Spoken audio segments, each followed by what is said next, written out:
let's segue into family. Let's talk about preparing for a family. And so what was your thought process, when you had to think about either starting or expanding your family? What was your story? Jen's story about my family. I always wanted kiddos. I have a very maternal heart, just a very loving heart. I had a wonderful grandma and wonderful dad that raised me, and thought, oh, of course I'll have a couple kiddos. I was in a long-term relationship, did not work out, and I was resolved to, if I'm going to have a family, it needs to be with the right person, because I need a true teammate, someone that is going to have my back, support my career, take care of me and this little one if there's ever going to be a little one. And if not, it's okay. I'll be the best auntie. I'll, love on my cousin's kids. However it's going to work out. I really put full faith in the universe to make it so, as funny as that might sound. But I met my husband when I was 34. He's amazing. So we eloped and, had none of the wedding stuff, none of the stressful family. We eloped in Kauai. It was incredible. And then we wanted to try, but let that option be an option, not prevent. There we go.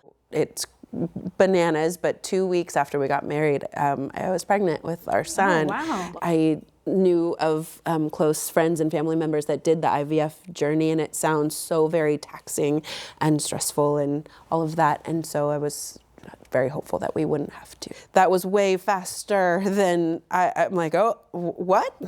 And we're pregnant. I didn't feel pregnant. Had some funny symptoms, and then it was that morning sickness stuff and all the things. So I told my captain, he was a trusted, my crew was amazing, but I trusted him implicitly. I was like, hey, I don't want this out, but I'm pregnant. It was hard, and I wanted to go make it to my first trimester until I went on light duty, and I made it to about 10 weeks. Then told my chiefs, and they were lovely. I had one other female that worked in my department at the time who was a chief. She was our deputy chief, and she had not had a great experience. She really paved the way in that way and made it right for me. So my department was amazing. They, gave me some quality light duty assignments. They let me wear maternity clothes with like a fire department sweater. Like I didn't have to get uniforms with maternity panels and keep adjusting that. I don't know if some departments insist on that. I borrowed her captain's pants. And I borrowed her maternity stuff and another chief's maternity stuff. Yeah, we pass it around. That's we share amazing. this place. Yeah. How many sisters do you have in your department? 12 comes to mind. I think it's 12, but I think it's 10 because those two are chief, they're no longer boots on the ground. Oh, okay. So we're like 10, 12 women. Okay. It's like there's never a good point in your career, like, when I promote to engineer, when I do this, when I do that. My wife and I are both firefighters, and we actually met before we got hired, so let's just put that to, we both were working for different departments, but she realized that Alameda County fights really good fires, so she came over. Figured that one out early. Were you there first? I was there first. Okay, cool. Yeah, she was in the class behind me though, and no one knew we were dating because I was very private about my private life. Yeah. But they thought that I was dating someone else in her class, and so we just kept that going for a while. Perfect, yeah. I'm not her wife, but I'd be honored to be. I don't know. Yeah, you're not. Oh, thank you. It's kind of amazing. Yeah. She's like my wife. Shout out, Kim. We've been together over 15 years now. So because we met before we got hired, and I always knew I wanted kids, and she was like, I don't know, I don't want kids. These tiny little people, I want a horse and a ranch and all these other things. I'm like, okay, well, we're having kids. So we start researching it, and then you still really look at the numbers, and it's like 40% and 70%, and the most the likelihood of getting pregnant, I don't know how all these pregnant people are running around. It's not that likely. All these things have to happen in perfect sequence for this amazing thing to happen. Yeah. And so my wife, who's super smart, is doing all the number crunching. I'm thinking of names like Jack and all these things, and she's just like, this is how much it's gonna cost, this is how much overtime, and I'm like, you know what, let's just put that away, let's kind of work down this process. Because it just takes so longer. We have to decide on a donor and all these other little avenues of these tough conversations we have to have. Do you mind if I clarify? You all used IVF, right? We used IUI, sorry, yes, IUI. And so we had to go down that route. Are we using someone we know, not know? So there's all these private conversations you don't think about of how is it gonna play in? How is this gonna look as our family?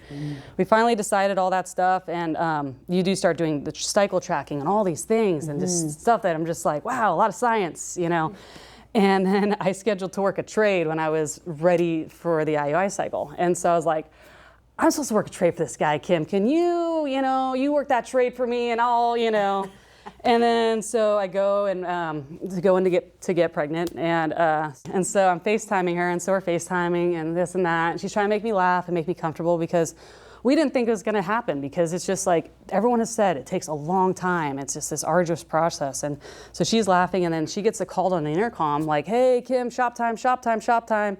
And then they knock and they do the knock enter. Men do this, and it bothers me where they just knock and enter. There's no like, "Yes, come in." It's like knock and enter. And then so I'm like in the stirrups, like holding the phone, and Kim's back is of course. And so I see people coming in, and it's the crew like asking her for shopping. I'm like, well, this is a group experience.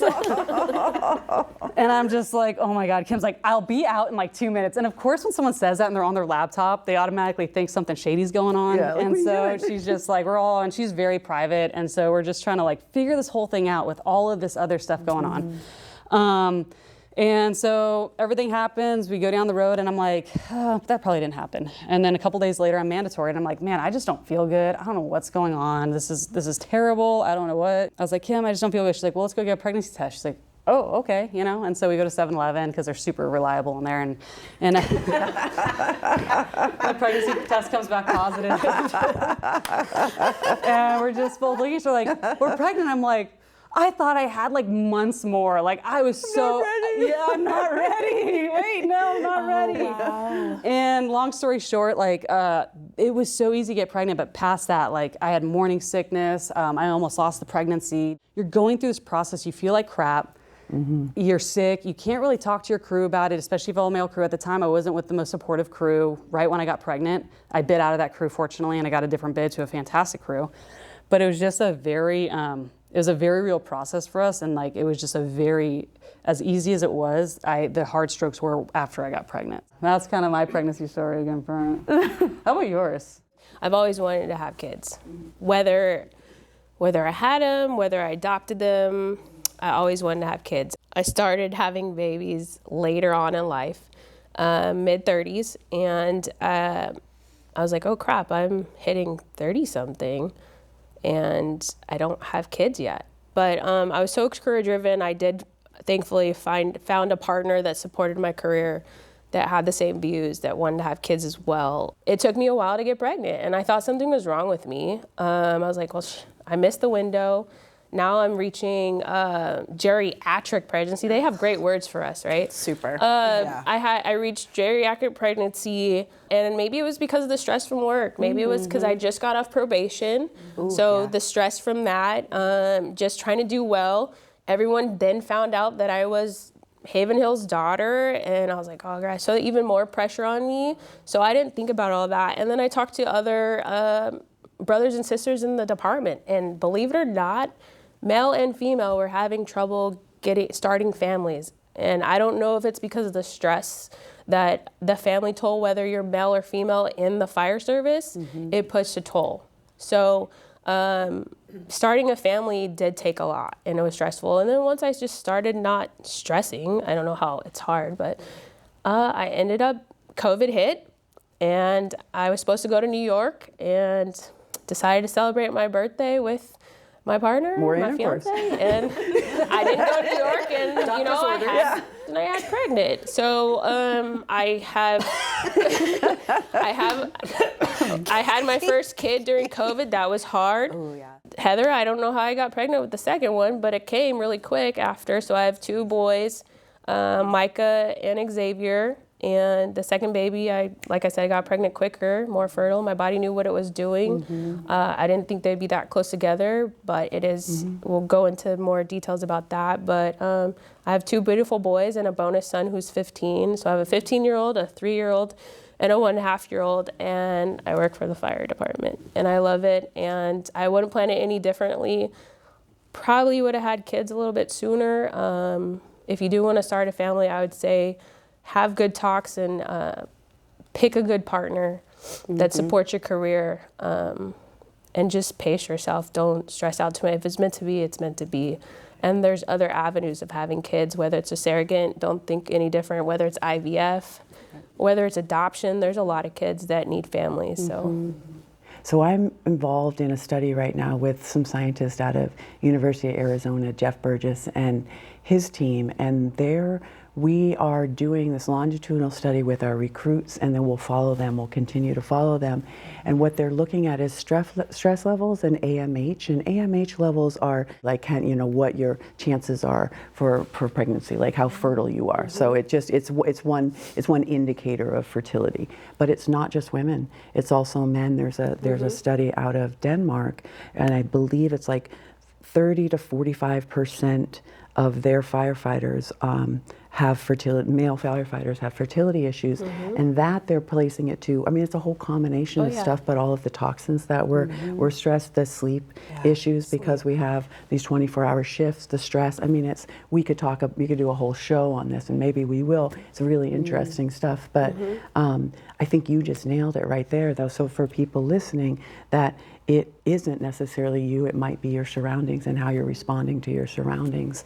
It's in the science. There's science behind it now.